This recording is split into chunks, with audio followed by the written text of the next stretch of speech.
let me just first say how pleased I am to see Secretary Vilsack in his role. He has demonstrated such a commitment in his record of public service to inclusivity, to expanding opportunity, to caring about rural America, both Black and white rural America. And I have great confidence in his leadership, and I'm glad that President Biden selected him and that he was willing to come back to Washington. And I also want to thank Mr. Boyd and for his leadership for decades in bringing issues of equity to the forefront. And really, it's a testament, sir, to your leadership and to the chairman's vision that we are having a hearing that is long overdue about basic equity for Black farmers. Mr. Secretary, you spoke eloquently about USDA's long history of discrimination and some of the practices. How do you think we can hold some of the local county committees accountable for the bad actors? There are still some bad actors in some of these local county committees, and how do you think we can get accountability there? Well, I think first and foremost is making sure that those county committees have adequate representation that reflects the population that they serve. And oftentimes, when I was secretary last, we had 385 counties, I believe, that didn't have a minority representative.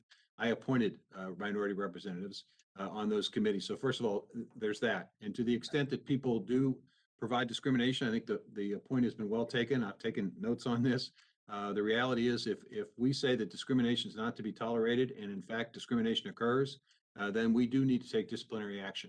And it needs to be effective, and it needs to be forceful, and it needs to be relatively quick so that people do get the message that this is serious and this is a new day. And I expect and anticipate that our team will act accordingly. I think it's also the Equity Commission is going to be looking at all aspects of our operation.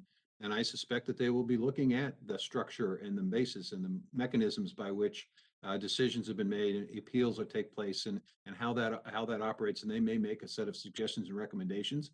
Clearly, our internal review of this from our working group, consistent with President Biden's executive order, may also result in recommendations. That process is just getting started.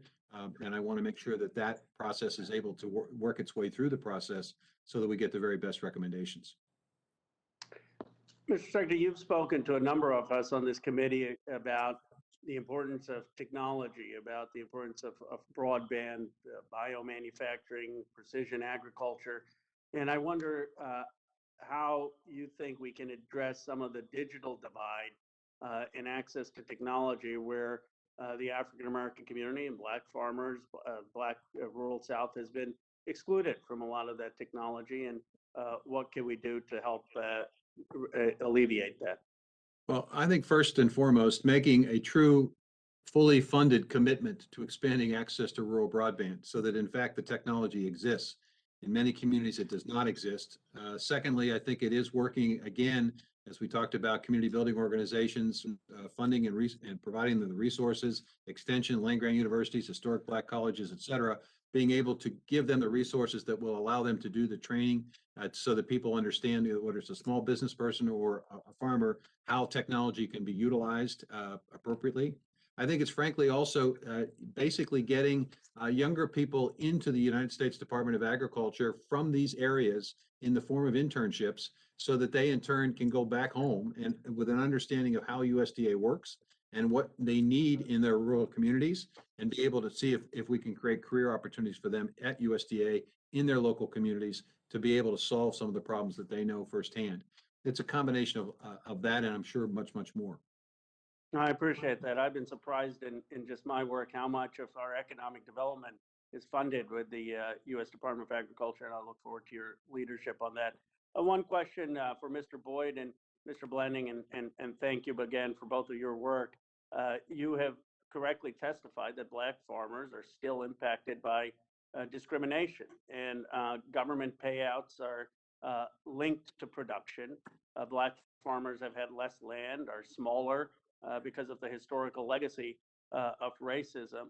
How do we then level the playing field, given that Black farmers are at this disadvantage because of having less land? Yes, I'll take a crack at that first. First of all, we need to redo the base calculation, the way that they're calculated. And also, we need caps. We need caps so all the money just won't go to the big farmers. We have to figure out a way to do that. During those Trump payouts, there was no sense in having one county like in Mecklenburg County receive $40 an acre, and then in Georgia County receive $140 an acre. We have to figure out, The redo those time of the calculations and figure gentleman, out. Yes, unfortunately, has expired. Perhaps again, Mr. Boyd I'm trying. may find a way to answer that later on when a question is put to you. What a terrific hearing.